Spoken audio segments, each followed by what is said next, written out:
নমস্কাৰ বন্ধু বান্ধৱীসকল, স্বাগতম জনাইছোঁ মোৰ নতুন ইউটিউব চেনেল এন এণ্টাৰটেইনমেণ্টলৈ।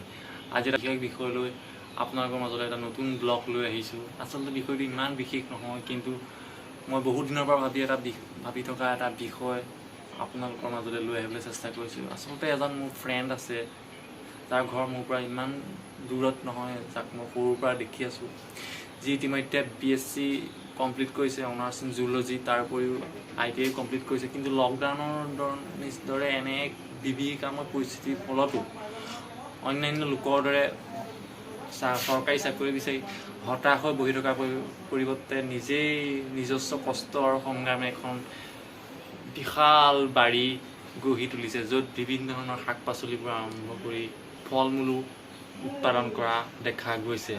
আৰু এনে এজন পৰিশ্ৰমী কৰ্মৱান বন্ধুৰ যিখিনি কষ্ট, এইখিনি কষ্টক সমাজৰ আগত চিনাকি কৰি দিয়াটো মোৰ দায়িত্ব বুলি ভাবি সেই উদ্দেশ্যে কালি মই তাৰ লগত কথা পাতিলোঁ। ইতিমধ্যে সি মোক মাতিছে আৰু সেই আজি অলপমান তাৰ বাৰীখনলৈ যাম, শাক পাচলি ছিঙিম আৰু বিকিবৰ বাবে আমি দুয়ো একেলগে যাম। তেনে উদ্দেশ্যে আজি তাৰ ঘৰলৈ যাম। অৱশ্যে তাৰ ঘৰ আমাৰ ঘৰৰ পৰা বেছি দূৰত নহয়, খোজকাঢ়ি গ'লেই পাম। তেন্তে ব'লক আমি সিহঁতৰ ঘৰলৈ যাওঁ।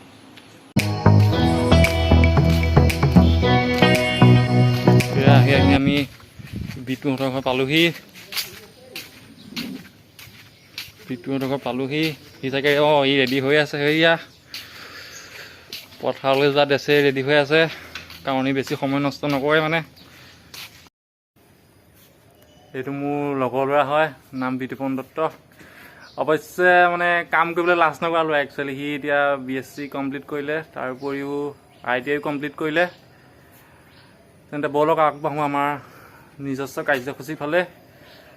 তো আগত গৈ লওঁ, মই এই খুৰীৰ ওচৰত পানী গিলাচ খাই লওঁ। এতিয়া আহি আমি বিতুহঁতৰ বাৰী পালোহি। সি কোৱা মতে ইয়াত বোলে বহুত জোক ওলায়, সেইকাৰণে ভয়ো লাগিছে। তাৰ উপৰিও আজি প্ৰচণ্ড ৰ'দ। কালি ৰাতি যিহে দবাপিটা বৰষুণ দিছিলে, ভাবিছিলোঁ চাগে আজি ৰাতি বতৰটো ঠাণ্ডা হ'ব আৰু আমাৰ কামটোও ভাল হ'ব, কিন্তু তেনে নহ'ল। তথাপিও যি নহওক আৰু যাব লাগিবই। ব'লক আৰম্ভ কৰোঁ।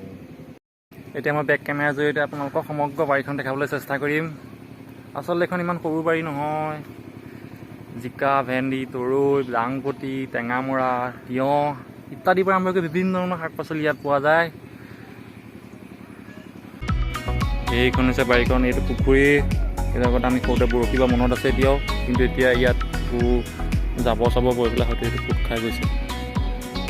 কালি ৰাতি বৰষুণৰ ফলস্বৰূপে ইয়াত পানীও জমা হৈছে, সেইকাৰণে আজি চাগে ভাবিছোঁ বহুত জোক ওলাব চাগে দেই। যিয়ে নহওক, কষ্ট কৰিবলৈ আহিলে জোকলৈ ভয় কৰি কি লাভ হ'ব। এইখন এখন ডাঙৰ বাৰী, এইফালেও আছে, কিন্তু এতিয়া পানীৰ কাৰণে যাব পৰা নাই। এইবোৰ জাতিলাও দিয়া আছে, ইয়াত কেৰেলা আছে, জাতিলাও, কোমোৰা সকলো আছে। আমি ছিঙিও দেখুৱাম, কিন্তু তাৰ আগতে আমি বাৰীখন দেখুৱাই লওঁ, সম্পূৰ্ণ বাৰীখন দেখুৱাই লওঁ। এইবোৰ মাজে মাজে এতিয়া ঘাঁহ গজি গ'ল, কিন্তু ইয়াত সোমোৱাৰ লগে লগে হয়তো জোকে কামুৰি নাইকিয়া কৰিব।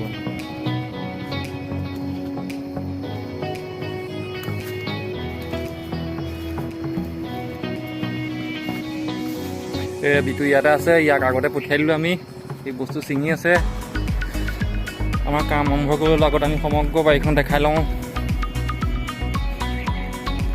এইবোৰ জলকীয়া, টেঙামৰা, জাতিলাও, কোমোৰা আৰম্ভ কৰি ৰঙালাও, দাংবডি, তাত বিভিন্ন ধৰণৰ খেতি কৰা হৈছে। অৱশ্যে বতৰটো যদি কালি বৰষুণ দিলেহেঁতেন আহি ভাল লাগিলেহেঁতেন, কিন্তু কালি বৰষুণ দিলে পূৰা পানী হৈ গ'ল। এই পথাৰত মানুহে কাম কৰি আছে। এখন আচলতে নিজৰ ঘৰৰ বাৰী হয়। এইফালেও আছে, সেইফালে যাবলৈ চেষ্টা কৰিম।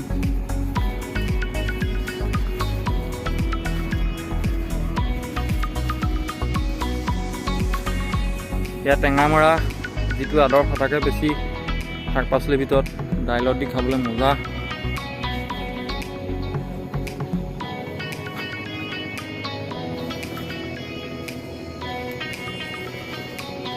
এইবোৰ জিকা, এই লাইনটোত পূৰা জিকাই আছে চব। তাৰপৰা এইখন টেঙামৰা বাৰী হয়। ভয়ো লাগে, ইয়াত কি ওলাই যায় ঠিক নাই, তথাপি দেখুৱাবলৈ চেষ্টা কৰিছে। এইবোৰ চব টেঙামৰা হয়। আৰু সুইফালেও আছে, আমি যাবলৈ চেষ্টা কৰিম। এয়া কুঁহিয়াৰো খেতি কৰা আছে। তিতা কেৰেলা, কুঁহিয়াৰ,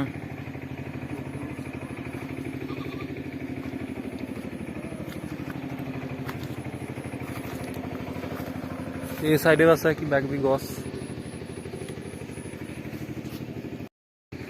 পচন্দ ৰ'দ দিছে, এনেই ক'লা, তাতে ক'লা হৈ গৈছোঁ, চকু টকু মুঠ খাই গৈছে, মানে বেলিটো মুখৰ আগত পৰি গৈছে। এতিয়া আমি আৰম্ভ কৰোঁ। বিশেষকৈ আমি আজি ছিঙিবলৈ ল'ম জলকীয়া, তিয়ঁহ, তাৰ উপৰিও জাতিলাও কেইটামান ছিঙিম চাগে। মানে এইকেইদিন মানে বজাৰত এইকেইটাৰ ডিমাণ্ডটো বাঢ়িছে। বিশেষকৈ চাওক, বিপুৱে জলকীয়া ছিঙি আছে। এই জলকীয়াজোপা সঁচা কথা ক'বলৈ গ'লে বহুত জ্বলা হয় আৰু মানুহে কিনেও। সেইবাবে আমি আজি বজাৰলৈ লৈ যাম বুলি ভাবিছোঁ। বজাৰ মানে বেলেগ বজাৰ নহয়, ঘৰৰ ওচৰতে সন্ধিয়া লগা বহিমগৈ। এতিয়া আমি যাম টেঙামৰাৰ কাষলৈ। আচলতে টেঙামৰা গছবোৰ একেবাৰে শেষত আছেগৈ, মানে মাজত বনৰ মাজে মাজে যাব লাগিব। আপোনালোকে চাই থাকিব। এই বিটুৱে ছিঙিবলৈ গৈছে, মই মানে ভিডিঅ' কৰিব লগা হৈছে। সি ছিঙিছে আৰু সন্ধ্যাবেলা দুয়োটাই ওলাই যাম ঠেলাখন লৈ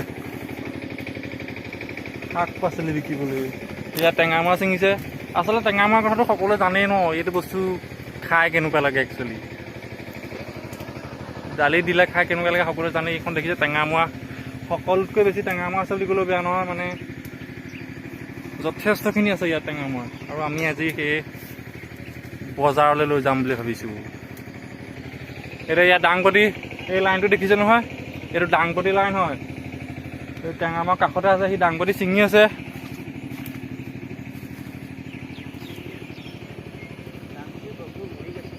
দাংবডি গছবোৰ মৰি গৈছে বুলি কৈছে। এই দাংবডি ছিঙি আছে। এয়া আপোনালোকে দেখিছে নহয়। আৰু কিবা শাক পাচলি লাগিলে যোগাযোগ কৰিব পাৰে। এইখন হৈছে নৱমৰা গাঁও। মোৰ লগত থকা ল'ৰাটোৰ নাম হৈছে বিতুপন দত্ত, তাৰ ঘৰ সি মোৰ লগৰ ল'ৰা হয়। শাক পাচলি লাগিলেও যোগাযোগ কৰিব পাৰে। জিকা ছিঙিম বুলি ভাবিছোঁ, কিন্তু জিকা আজি নিছিঙো। মানে কিন্তু আমি কালি ছিঙিলোগৈ, কালি বেচিলোগৈ মানে। সেইবাবে আজি জিকা নলওঁ বুলি ভাবিছোঁ। ইয়াৰ পিছত যাওঁ আমি তিয়ঁহৰ ওচৰলৈ। ব'লক এতিয়া আমাক মই তিয়ঁহ দেখুৱাম।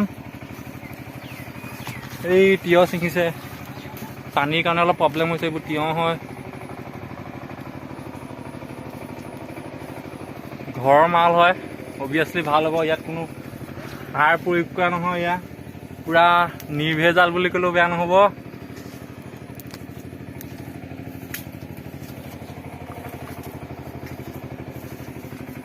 এইখন এখন বিশাল বাৰী বুলি ক'লে নহ'ব, চব আছে ইয়াত। কিন্তু পানীৰ কাৰণে প্ৰব্লেম হ'ল, য'তে ত'তে পানী দ হৈ গ'ল কাৰণে চবলৈকে যাব পৰা নাই। অৱশ্যে ভয়ো লাগে, ইয়াত জোকৰ বাঁহ হয় এইটো। সেইফালে দেখিলে দাংবডিবোৰ মৰি গৈছে, সেইকাৰণে মানে আকৌ নতুনকৈ ৰুবৰ কাৰণে অলপ মাটিটো উঠাই দিয়া হৈছে। আকৌ ইয়াত পুলি দিব লাগিব। অৱশ্যে এই সমগ্ৰ বাৰীখনৰ আঁৰত থকা ব্যক্তিজন নিয়ে জানে। মই আচলতে আহিছোঁ কাৰণ দেখুৱাব লাগিব, মানে এই কষ্টখিনি মই দেখুৱাব লাগিব। কাৰণ এতিয়া যিটো মানে তাৰ এই কষ্টৰ ফলত যিটো এইখন গঢ়ি উঠিছে, তাক সমাজৰ আগত দাঙি দেখুওৱাটো হৈছে আমাৰ এটা কৰ্তব্য। সেই বুলি ভাবি আহিছোঁ। তাৰ উপৰি আজি বিকিমগৈ অলপ দুয়োটাই মিলি। এই বাৰীখনত বিশেষকৈ ৰাসায়নিক সাৰতকৈ গোবৰ, যিটো মানে পচন সাৰ, সেই তাৰ ব্যৱহাৰ অধিক বুলি ক'লে বেয়া নহ'ব। সেইকাৰণে ইয়াৰ শাক পাচলি ইতিমধ্যে অঞ্চলটো সকলোৱে গ্ৰহণ কৰে আৰু ভালো পায় খায়। সেইকাৰণে অলপ ভাবিছোঁ আজি গোবৰো দি থৈ যাওঁ। অকল বস্তু ছিঙিলেই নহ'ব, ইয়াৰ প্ৰতিপালো কৰিব লাগিব। সেইকাৰণে আমি পাছফালৰ পৰা এতিয়া গোবৰ আনিবলৈ যাওঁ। এতিয়া গোবৰ ভৰাই থকা হৈছে, গাড়ীলৈ নিব লাগে। দাং পাচি নাইকিয়া একচুৱেলি, সেইকাৰণে আমি এনেকৈ এবাৰকৈ নিব লাগিব। আৰু টেনশ্যন নাই, ওচৰতে বাৰীখন দেখুৱাই দিছোঁ। এই ভাতকেৰেলাই ঘৰৰ কাষতে আছে, ঘৰৰ কাষতেও ভাতকেৰেলা দিয়া আছে। বাৰীলৈ যাবই নালাগে, মন কৰিলে ইয়াৰ পৰা ছিঙি ল'ব পাৰি। কালি যিহেতু বৰষুণ দিলে, সেইকাৰণে বহুত বোকা হয়, তথাপিও আহিবলগীয়া হৈছে। ভাল লাগে গাঁৱৰ পৰিৱেশ। ইয়াৰ মাজত থাকি ডাঙৰ হৈছোঁ ক'ৰ পৰা। গোবৰ দি আছে সি। ইতিমধ্যে আমাৰ কাম অলৰেডি শেষ হৈছে। সেইবাবে শাক পাচলিসমূহ ভৰাই এতিয়া আমি ঘৰলৈ লৈ যাওঁ। বৰ ৰ'দ, চকু মেলিবই নোৱাৰি, বেলিটো মুখতে পৰে। এই বিটুৱে ভৰাইছে, বিটুৱে গৈছে এতিয়া, বেক কেমেৰাই দেখিবলৈ চেষ্টা কৰিছে এতিয়া।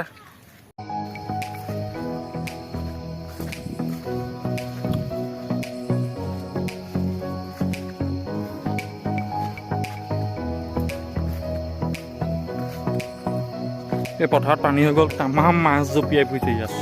ধৰিবলৈ ভাল আছিলে কিন্তু আজি নধৰোঁ, মানে ক্লাছো আছে অলৰেডি, পাছত কোনোবা এদিন আহিম।